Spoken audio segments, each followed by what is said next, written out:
I'm not leaving my money to my kids. When I heard Marie Osmond say that on TV, my jaw actually dropped.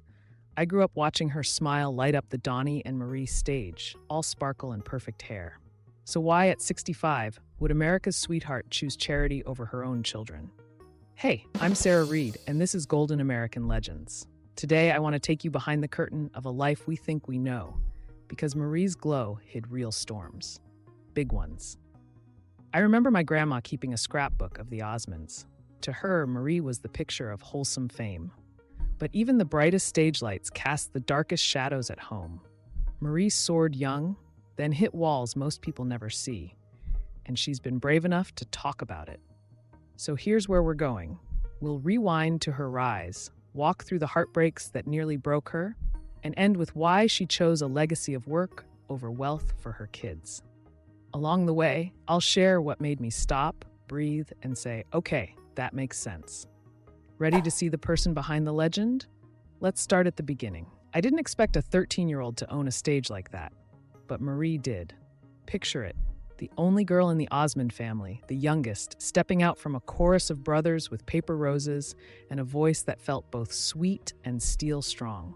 Then came Donny and Marie in the late 70s. Primetime variety, ice skates, big smiles, and that effortless banter that made America feel like part of the family.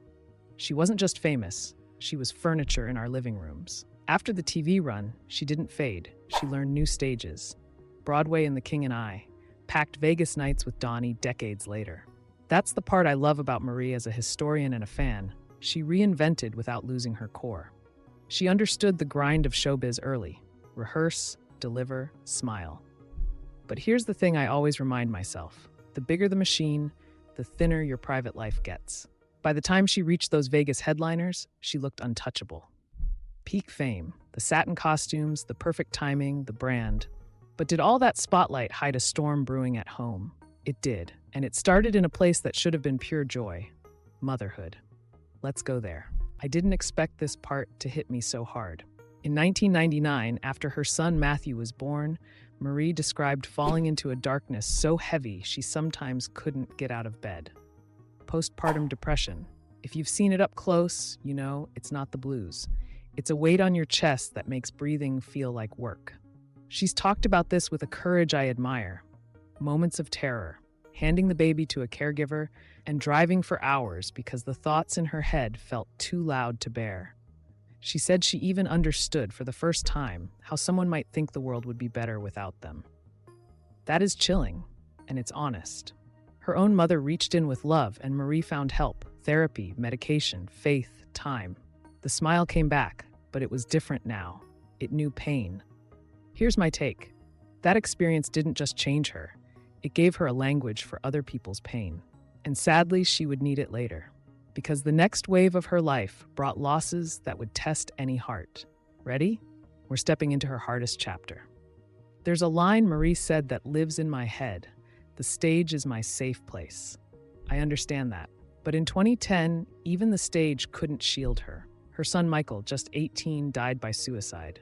As a mom, as a human, I can barely say that without a pause. He had struggled with depression. He'd called her after a show. Then came the call no parent should get. In interviews, she shared that he left a note and that there were no drugs in his system. Just despair. It is heartbreaking in the truest sense. What people forget is the pile-on leading up to that. In the late 2000s, Marie was absorbing blow after blow. A very public divorce, a custody fight, her father's death, Michael's earlier crisis. She kept performing. 2 weeks after Michael's death, she went back to work. Some judged that. I don't. I hear her words, "The stage is my safe place." Sometimes survival looks like lights and a mic because silence is too loud. I've talked to performers who say the dressing room is where the tears live. Her family has hinted at that too. You keep going because stopping feels like sinking, and then you figure out how to breathe again. How did she do that? Faith, family, and a decision to move forward one step at a time. But the story of love in her life is complicated. Let's open that door. Okay, real talk. Fame doesn't make love easier. Marie's marriages brought joy and scars. She married young, learned the hard parts fast, and later spent over 2 decades in a relationship she later called very painful. When that ended in 2007, it wasn't just a headline, it was a whole life breaking, right as other losses stacked up. Divorce isn't just paperwork, it's reorganizing your heart while the world watches. What stays with me are the family moments you and I will never see. Kids caught in the middle, loyalties tested. Even at Michael's funeral, there were tensions about who should be there, which tells you how deep old wounds can run. Through it all, Marie kept saying a version of the same thing. You have to move forward. And that line, to me, is a clue to everything that comes next. Because moving forward also meant rethinking what love looks like in a big family. Boundaries, support, and yes, hard calls about money and legacy. That brings us back to the headline that shocked everyone: no inheritance. Why would she choose that? Here's where her values come into focus. When Marie said, "I'm not leaving any money to my children," it sounded cold at first. But listen to the why. She believes handing kids a fortune can rob them of the chance to build their own strength. She's seen families tear themselves apart over things as small as a mirror and a table.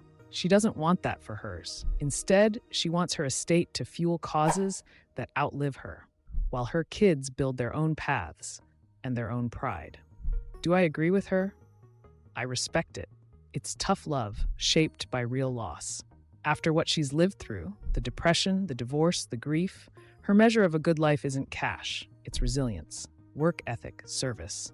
She's basically saying, I'll give you my love, my time, my example. The rest, you earn. And honestly, that lines up with what many icons quietly believe but rarely say out loud. What do you think? Would you make the same call for your family? Tell me in the comments. And now that we've walked the path back to that decision, let's talk about where Marie stands today and what her story gives the rest of us. Here's the image that stays with me. Marie, at 65, still stepping on stage, still finding laughter, still choosing light. Not because life got easier, but because she learned how to carry it. She's talked about laughing as a way to survive that terrible place, and I get that. Sometimes joy is rebellion, sometimes it's medicine. If you faced your own storm, postpartum depression, grief, a breakup that rearranged your world, Marie's story says this: you are not alone, and you are not broken. Get help. Lean on your people. Keep a little promise to yourself every day. I'm proud of her for speaking plain about the hard stuff. That honesty saves lives. We started with a shocker about money, but we end with the currency that mattered more to her: courage. And that's what Golden American Legends is here for, reminding us that behind the glitter are humans choosing to get back up. I've got one more thought and a little favor to ask. Hang with me for the last beat. So, what really happened to Marie Osmond? She became a star, then a survivor. She took the hardest hits a mother and a daughter can take, and she still kept singing. And whether you agree with her inheritance choice or not, you can see the logic. Giving her kids the one gift no one can buy, the chance to earn who they are. Thank you for spending time with me today. I'm Sarah Reed, and this is Golden American Legends. If this story moved you, tap like and drop a comment about the moment that hit you hardest. Would you choose charity over inheritance? I'm curious. And if you love stories where nostalgia meets real life, hit subscribe and join our crew. We've got more legends to reframe, more myths to bust, and more heart to share. Take care of yourselves, check in on someone today, and remember, brighter days can still find you. Thanks for watching.